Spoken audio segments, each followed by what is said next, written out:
Hello everyone, my name is Christina and I am a certified life coach for Life Path Coaching, and I am here today to tell you about how to set goals and how to achieve them.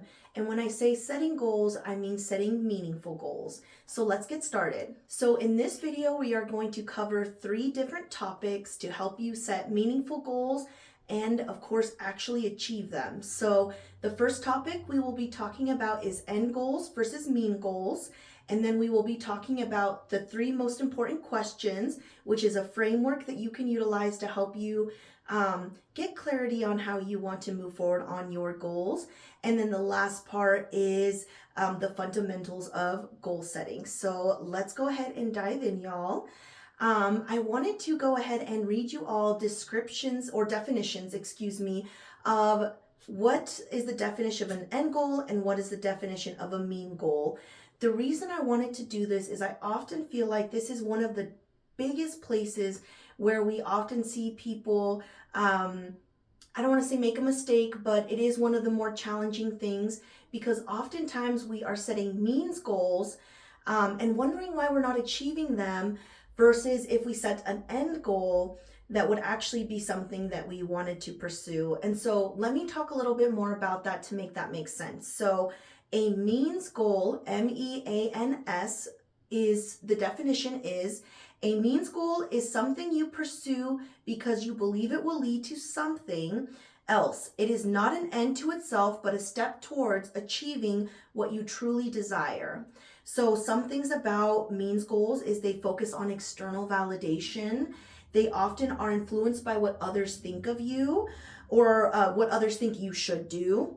They can feel unfulfilling because sometimes they are once again not actual things that you want. It could be your parent who wants you to go to college and that actually wasn't something you wanted to do, but you felt like that was a goal you needed to pursue. And so speaking of examples, an example is pursuing a college degree because you believe it will lead you to happiness and success. And once again, there is no guarantee of that because you may not need that college degree, to feel that success and happiness. It may be something else that you need to do to feel that. So that is an example of a means goal. And now an end goal, the definition is an end goal is the ultimate intrinsic desire you want to achieve because it brings you joy, fulfillment, and meaning. It is the true why behind what you do.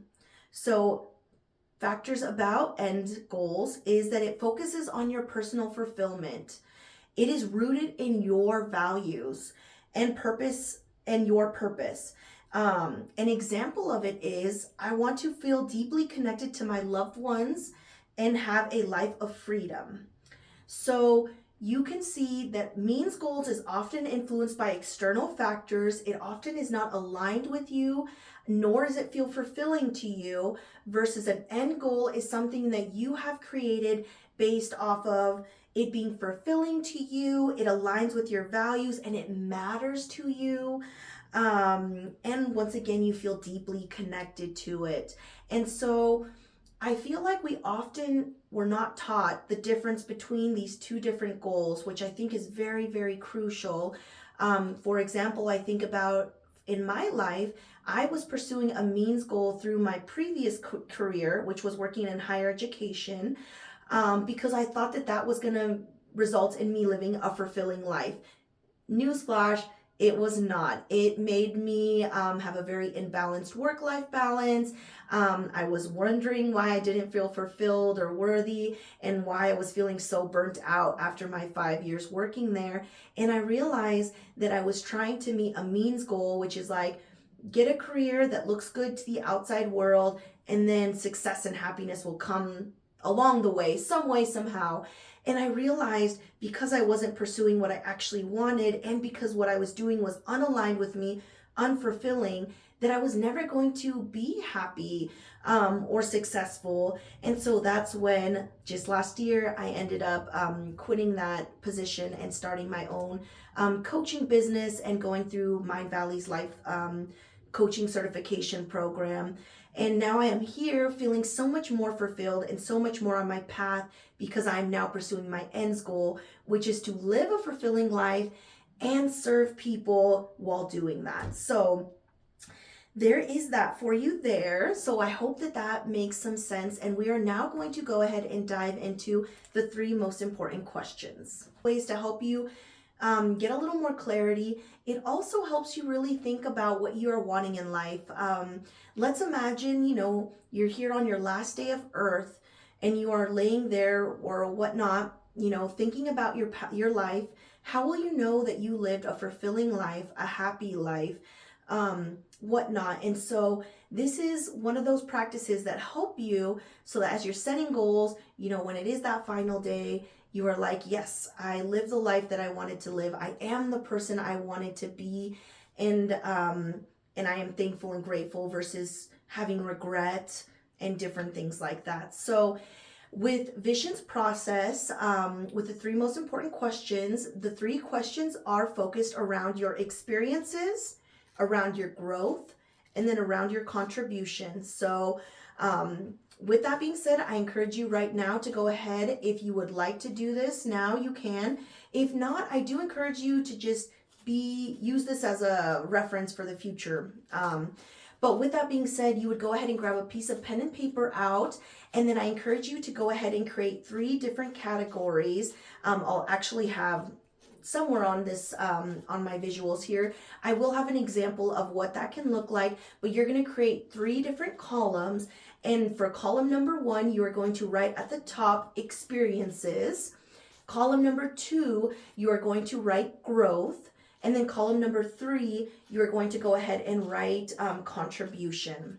So before we get started, a few things that I want to offer you as you go into this exercise is 1, I encourage you to set time aside to do this so that you can really be present, so you can dive in and really reflect on these different pieces. I also encourage you that when you're doing it, that you really try to remove some of the limitations that we often put on ourselves when it comes to, wanting to seek more. For example, a limitation I put on myself was like, who am I to own a business? So I'm not going to even write that as a goal. And then I realized, no, that was a limitation I put on myself because I thought I didn't have the skills for that. But guess what? If I put that as an experience I want to experience being a life coach, then one of the areas of growth could be, how do I, grow as a coach? And so with that being said, just keep in mind to try to remove those limitations, whether that's time, whether that's money. You can imagine it, for example, if you want, as a magic wand that just allows you to help you bring these things to life. And as we talk later about practicality, we'll talk about how that plays a role in goals. But I often feel like we constrict ourselves or limit ourselves even right at the start, when we really should be reaching for the stars and then, figuring out how we get there, whether that's splitting up the goal, so that we can do short-term goals to get to our long-term goals, that kind of thing. So encourage you to remove limitations. And then for each of these sections, I encourage you to time yourself. That way you're not getting so much into your logistical side of your brain, but instead are utilizing more of your creative brain as you're filling out these questions. And hopefully that will help you a bit as you're thinking about those. So we're going to go ahead and dive into that first column, which is experiences. So what you would go ahead and do is set a timer for 90 seconds. And you would go ahead and ask yourself, what kind of experiences do I want to have in my life? When you think about experiences, this can be anything from where do you want to travel? What kind of career do you want to have? What kind of relationships do you want to have with friends, family? What kind of experiences would you want to have with health? What kind of experiences would you want to have around hobbies? So just think about the different experiences you would want to have, and you will go ahead and just take 90 seconds for that. Once that timer has wrapped up, you will go ahead and move on to section number 2, which is growth. So feel free to pause the video, do your exercise, and then we can move on to number 2, or just follow along with me. So exercise, so the next part is your growth. So you are thinking two things. One, we know in general that we need to grow as people. I mean, the world reflects that growth is needed, and we need to grow in order to sometimes achieve the things that we want to do, because sometimes the thing that's holding us back from a goal is just a skill that we need to gain in order to get there. And so keep in mind that growth is very important. And then, of course, once again, as you think about the experiences you want, what kind of growth do you need to have in order to have those experiences is your other factor. So go ahead and set your timer once again for 90 seconds, and go ahead and write what kind of growth you would want to experience. And this can be growth, once again, to help you achieve the experiences you want to have. This could be growth in regards to maybe a new language you want to learn. For me, an area of growth is learning to do an improvement in public speaking. It could be, how do you want to grow with your friends and family? How do you want to grow in your career? Whatever that is. So think about the growth that you want to have, and go ahead and write that down. And once again, if you need to pause the video, go ahead and pause. Otherwise, we're going to, once you finish up that section, move on to the next section, which is the contribution. Now, the reason why contribution was added by Vishen is, for one thing, we understand that giving to other people helps improve our well-being, it makes us happy, it increases our positivity, and then contribution is also just a good way to take your knowledge and experiences and give that back to others, because once again, we all know that we're connected in some way to one another, and contribution just is an important part, and often people don't see the value in it, but it really does help us feel, like I said, a sense of well-being, happiness, and things. And so contribution, think about what are the contributions you want to offer this world. So go ahead and set your 90-second timer. And in this area, just think about, how would you want to contribute to your family? How would you want to contribute to your friends? How would you want to contribute to your city? How would you want to contribute to society? How would you want to contribute to the world? Now remember, this contribution can be small, it can be big, it is up to you. And the way you can contribute can look a variety of different ways. You can contribute, for example, for me, it's coaching other people to help them improve their lives. For other people, it could be, for example, as an artist, you could contribute by creating art that inspires people, that motivates people, that gets people to think. So just know your contribution can look a variety of different ways. So once again, that wraps up that contribution.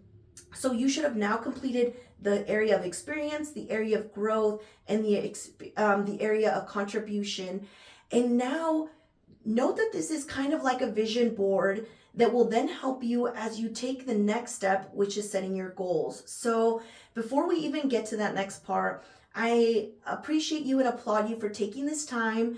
And then, of course, hope that you know that you can do this multiple times to get more clarity. Maybe you felt a little rough on the edges. I know when I did this with my fiance the first time, he only was able to write a few things down, and then the next time was able to write more things down. So just keep practicing it. And if you want any further information, reach out to me about it. Now, as we move into the next part of the process, which is, let's get into the nitty-gritty of how to goal set. Because now we know we're making meaningful goals because we've done the work of getting to know what we really want. We're looking for our end goal versus mean goal. So we're not thinking so much about external factors, but more so internal things that will fulfill us, make us happy. And so with that being said, we now move into the next part, which is the fundamentals of coaching, which is 3 fundamentals. The first one is purpose, which I cannot express enough, y'all, is so, so important. Your purpose is your why. It's why do you want this goal? It's how does it align and connect to your life, those sorts of things. So having a purposeful goal is very important. For example, if you have a goal, to make a certain amount of money, for example, what is the why behind that goal? Is it so that your family can have freedom of time, for example, because you're not having to work overtime to make sure that, bread is put on the table? Is it that you want to get healthier so that you can be active and not be, not at the, as you get older, you're bedridden because you didn't take care of your mind, body, and spirit. So think about what it is, like, what is that why? For example, the health and wellness is so that you're not bedridden, when you're in your older ages. And now you're going to then move on to fundamental number 2, which is your passion behind it. So you need to have passion behind your goal in order to achieve it. And the reason I say that is passion is really the thing that helps you overcome challenges. It helps you keep that momentum going. And then on top of that, it also is once again tied to that purpose. And so if you have purpose and passion, that is going to make you so unstoppable when it comes to setting your goals and achieving your goals. And now the final one is practicality, which is a very important one to remind folks about. I want to offer, before I get into practicality though, that I do not want you to limit yourselves by practicality. As I mentioned before, I didn't think it was practical for me to start my own business. And then I realized if I acquired certain skills, I would be able to pursue my business. So be mindful not to let practicality limit you, but it should help serve as a way to make sure that you're not, say, setting a goal that's too overwhelming, that is totally undoable, that kind of thing. So let's say, for example, thinking about health and fitness, maybe you want to start, jogging every day. A practical goal would maybe be like, let's jog 3 times a week, and then after a month, we're going to increase that. An unpractical goal would be 7 days a week. I am running 5 miles every day, and you have not run at all, this whole year. You have not worked out at all. And so to expect your body to be ready to do that, to expect you to be able to do that is just unrealistic. Versus, once again, if we set that other goal, that could help you get to this place where, hey, if you want to run, a mile every day, you're able to do it. And I know that people run, like 5 miles every day or whatever, but just showing you an example where if you're shooting too far out, you are gonna feel discouraged. It's just gonna be too much to chew. So I encourage you once again to be practical with those goals. So thinking about what is feasible, and how could I make this practical by either breaking the goal down or whatnot. So those are the 3 fundamentals that will help you as you set goals. And of course, as I shared before, utilizing the 3 most important questions to get clarity and kind of understand what is it, the things that you want. And then of course, knowing that your goals are going to be helping you take those action steps to get there. And of course, we know goals are what help us, pursue that fulfilling life that we want to live, versus leaving it up to the universe to decide, or external factors to impact us, when in reality, the way that we create change is through ourselves. So that wraps up this video. The next video will be actually focusing on goal setting, and we will be using the awesome model of awesome, which is created by Mindvalley. And I really do think that's going to help you not only create goals that are measurable, specific, that you can track, but it also helps create a plan so that as you're moving forward, you know what to do when challenges arise. You know how to track your goals, just different things like that. So look forward to sharing that awesome method with you. And if you like this video, make sure to subscribe, to like it, and then of course check out next Thursday's goal setting video. Have a great day, everyone, and good luck. And remember, passion, purpose, and practicality are some of those fundamentals. And I wish you well on achieving your goals in 2025.